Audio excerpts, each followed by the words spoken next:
I wrote the foreword to this book.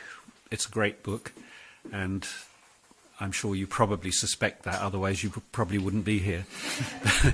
But I want to talk about it a little bit with Jon. So I'll start by saying that we're sort of in the middle, or perhaps at the beginning, of a kind of revolution. And that's a revolution in how we think about ourselves and our relationships to other people and our relationships to the planet and even our relationships to our own selves. When I talk about this revolution, what I'm really talking about is a sort of reassessment of what it means to be a human being, how we relate to other human beings, to ourselves, to governance, the idea of governance, to the environment.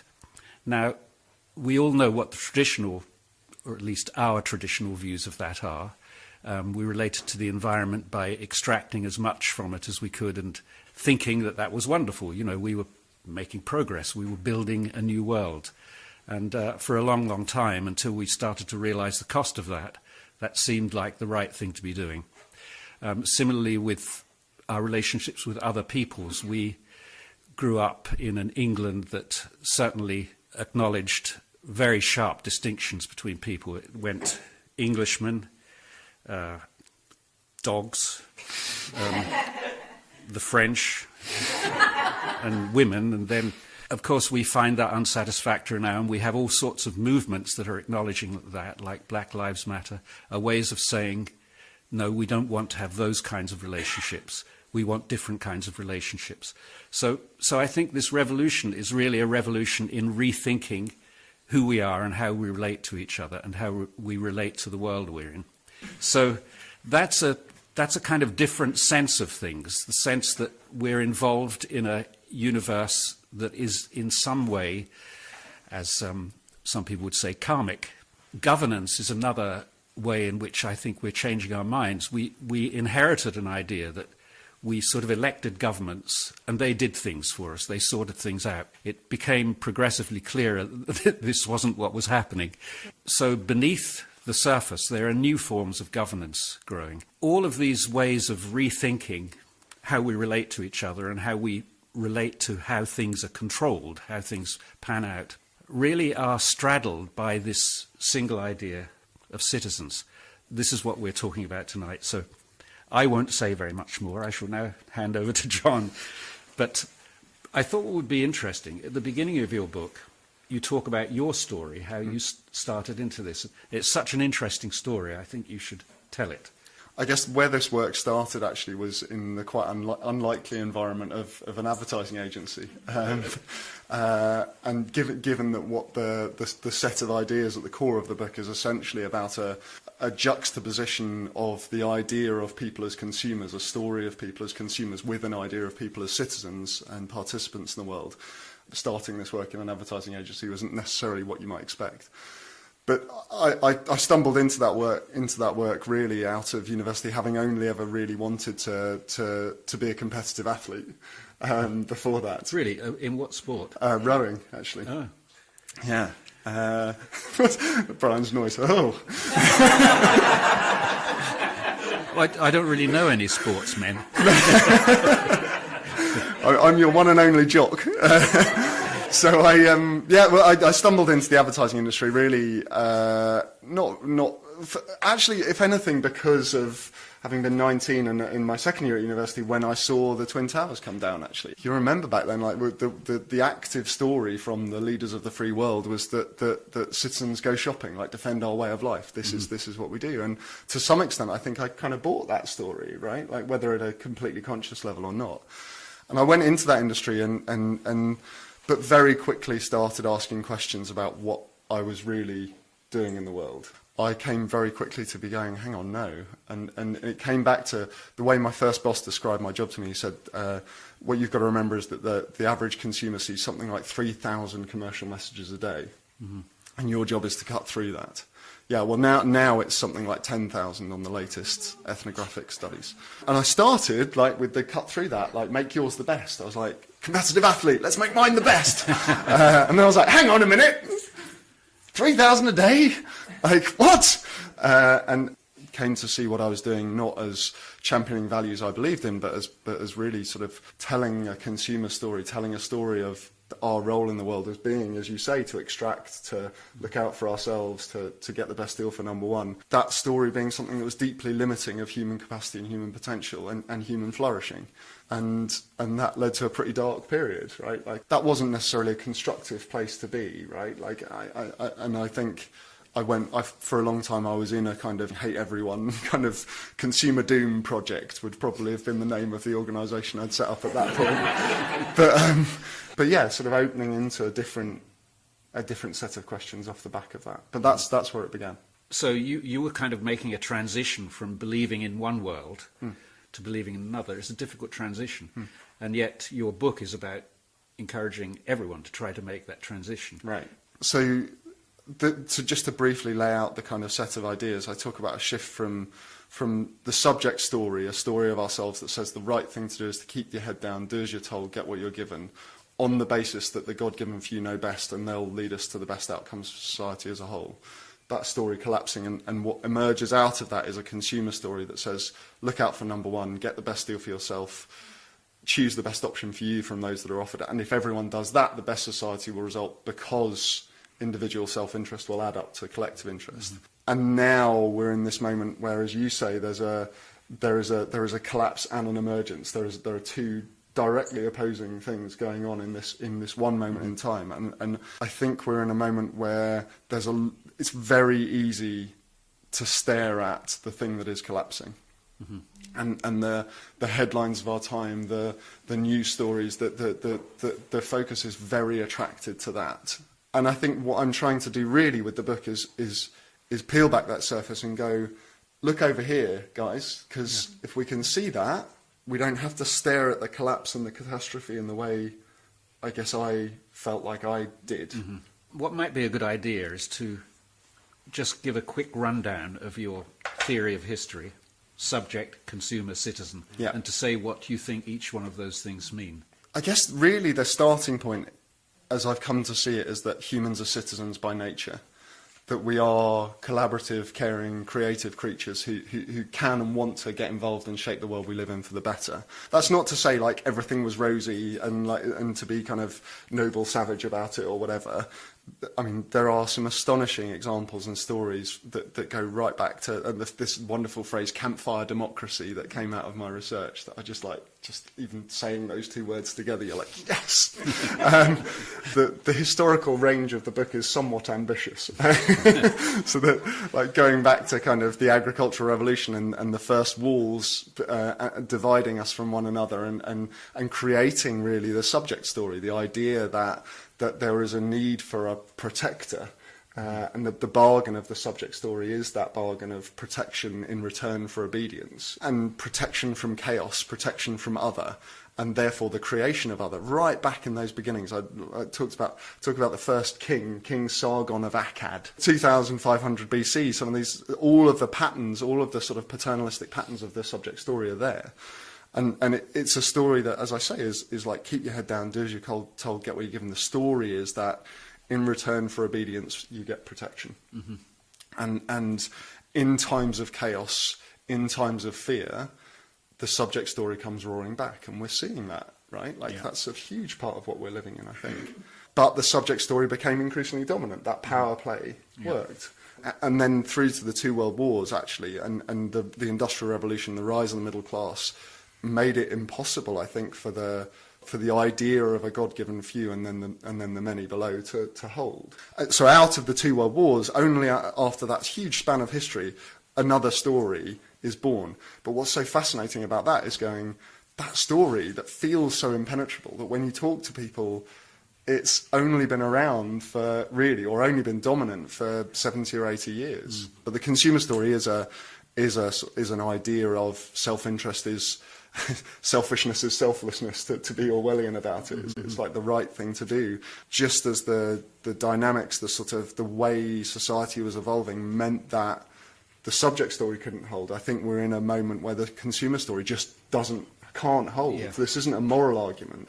Equally, the citizen story is there, and I see it in Zelensky hugely at the moment, right? Like that speech he gave the other day where he in Russian made an appeal to the Russian people, and he explicitly said, not as president, as a citizen of Ukraine. And then at the end of that speech said to the rest of us around the world, share this. Like, he was giving us a role in that, and that is citizen leadership. The moment when I felt like, no, I actually have to write this book, as opposed to kind of pissing around writing for a couple of hours every now and then and getting distracted, was the day when the messaging changed. Do you remember back in May 2020, when the message changed from stay home to stay alert? Because if you remember what was happening at that time, did anyone get a viral kindness postcard through their letterbox at the beginning? It's these postcards that said, like, are you isolating? Do you need any help? Do you remember the NHS First Responder thing that was set up? Mm-hmm. They expected 250,000 applications in 3 weeks. They got 750,000 in 48 hours, and it crashed the site. That was Citizen Story. That was us going, we want to, much the same as is happening right now, people going, we want to help, we want to be involved, this is us. So instead, the subject story that was epitomised by that stay home message, when that started to fall apart, when the bargain of protection wasn't being fulfilled, they went to the consumer story. Mm-hmm. Stay alert, look out for yourself. Those who aren't looking out for themselves will get sick. It will be their fault. Personal responsibility serves them right. Yeah. It was seeing those things and going, shit, like the Citizen Story was there and bubbling and brewing, and it could have had the door open to it, as happened in Taiwan, and as like some of the people in this room working on citizens' assemblies and deliberative democracy were talking about, like, set up a citizens' reference panel. Let's just like involve some people in this and like make it decisions about how we do this together, because we can. And it just was invisible. I don't blame a particular political party that much, although I do. But it just was invisible. We couldn't see it. And so that's really... There is the fact that particular party that you're not blaming is very much wedded to the subject view of history. What I would say, and this might I don't know, this might be controversial, but I do think, like, in every political tradition, actually, there is space for this story. Like, there is a deep roots of citizenship in conservative political traditions, and there are problematic elements for the citizen story in a socialist space and even in a liberal space. Yeah. If I may, I'll just tell briefly the story of the Taiwan thing. This is the story where, when I was researching the book, it suddenly made me go, no, this is huge, like, this is actually possible. And it goes back to 2012, and the Taiwanese government were really they were basically saying, shush little people, just go shopping, was the kind of vibe. It was like, we'll look after all the difficult stuff, you guys just live the little lives that you want to live. And it was called the Economic Power-Up Plan. And a group of hackers, so this was a year after Occupy, remember, so that people could see, people in the country were seeing something else. And they started to organise, and what they did was they built websites that were parallel to government websites. They called themselves GovZero. And they enabled people to kind of vote and interact and understand these things. And the momentum in these things built. And then 2014 came, and a trade bill with China came to the parliament, and a protest kicked off, student protest, Occupy-style protest. They occupied the parliament, and the GovZero movement got a broadband connection in and started to stream what the students were doing. And what they were doing was debating the clauses of the trade bill. This was seen all over the country. And then the critical moment came, which was the President and the Premier challenged the Speaker of the Parliament to boot the students out. And the Speaker said, no, this is what this space is for. He was a member of that governing party by his political affiliation. And he said, no, that's what this space is for. And in that moment, he flipped the whole frame. So from there, one of the hackers became a mentor to a government minister, and then became a minister herself after the next presidential election.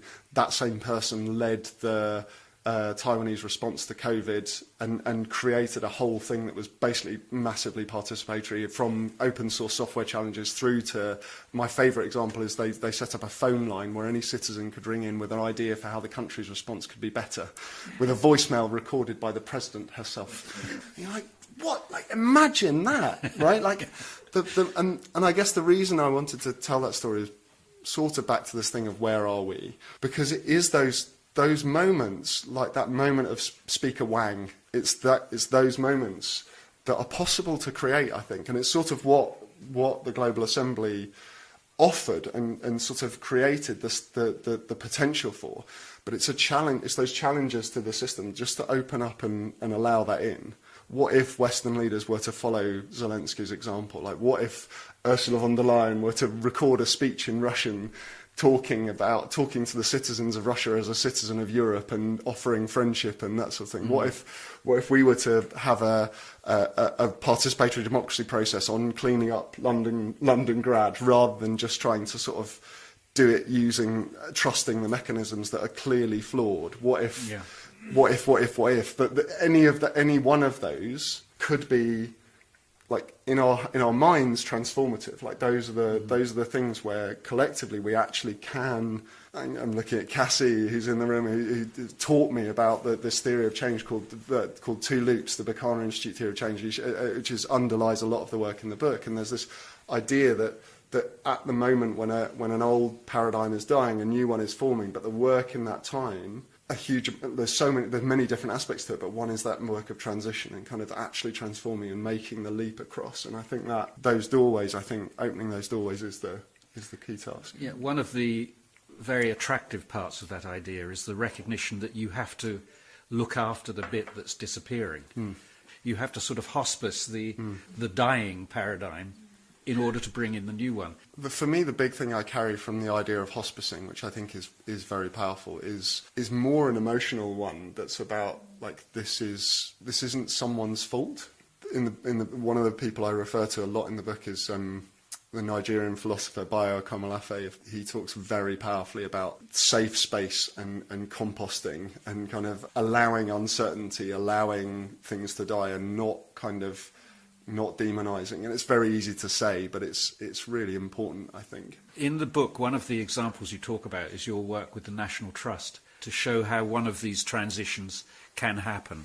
I think it's interesting because you tend to think of charities as doing good stuff, and so they're probably in the citizen space, but I think so many of them are trapped in the consumer story as much as anyone else.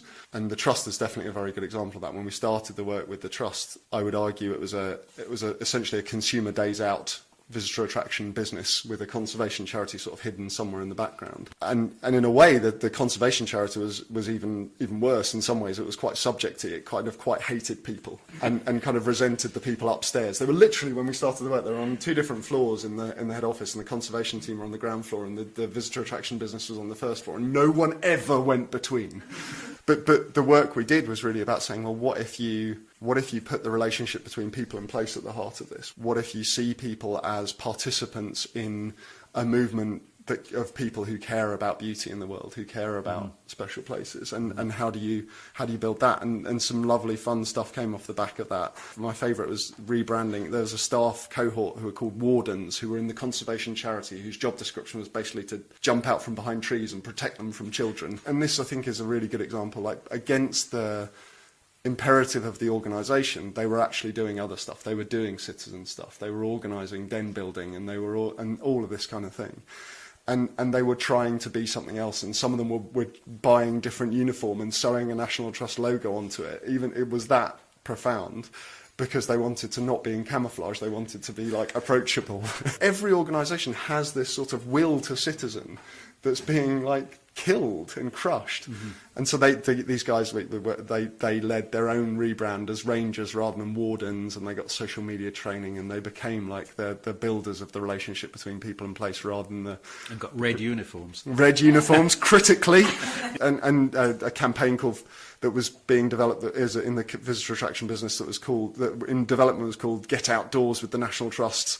And then became 50 Things to Do Before You're 11 3/4, like, and so much joy and fun and passion in that work, and it still works really well as a business model. Actually, National Trust membership after this work went actually accelerated. Talking to Hilary McGrady, who's the Director General, the other day, and she was saying how, like, deeply this work is actually, that's in that organisation, this idea of growing love of place and connecting people in place and understanding that everyone needs beauty in their lives. And when NT made that transition, was it straightforward, or was there a resistance? Because, I mean, there are people whose jobs and identity depended on the old model. So while a lot of it is about noticing where the energy already is and opening up to it, there are people who are threatened by it. And I think maybe this is more the kind of hospice stuff, which is, and a lot of that comes from some of the ideas that I think are deeply embedded in that consumer story, which is the idea that we should do for each other. That as a professional, your job is to do something for someone else. Mm-hmm. Like shifting that frame so that you're more saying, no, like be the facilitator, be the, like your expertise matters, your expertise is important, we're not throwing you out. I really love, there's if people haven't come across a guy called Cormac Russell, Cormac wrote a book called Rekindling Democracy, and he has a couple of lovely phrases, one of which is helping while walking backwards, which is, I think, is a really lovely way of thinking about it. What does that mean? It means like, providing, like offering and being involved, but not helping while walking forwards is kind of diminishing the space for the agency of the other, right? Yeah. And helping while walking backwards is making space for that, increasingly making space for that, widening that space, growing the oxygen for it. What do you do in a situation where people have lived a whole life as atomized individuals, and you're suddenly saying to them, no, start behaving like citizens, start behaving like a community? It's quite a learning curve, isn't it? Or is it? Or do people actually slip into it much more easily than we think? That one. This is why I start the book with Billy's story and Reen's story. People, if you haven't met these two in particular yet, they're amazing. The theory bit of that is it's like it's not that we have been taught to be consumers and now we need to be taught to be citizens. Mm-hmm. It's that we are citizens by nature who are currently constrained by a story that is super thin. Mm-hmm. And when that story's got out of the way, actually we step up and we step in. And that's why Taiwan has transformed and it's why I think these moments like a von der Leyen speech in Russian or an assembly on Londongrad or whatever would actually be fundamentally transformative because they would carry this story very differently. Suppose I said to you, OK, Jon, I'm going to give you a budget to start world making so that people can practice being citizens. What would you do with it? What we did at the Trust, when we did that, in the National Trust, when we did that work, we had a very small amount of money in the organisation, but we were able to spot the things that people wanted to do anyway and pollinate them.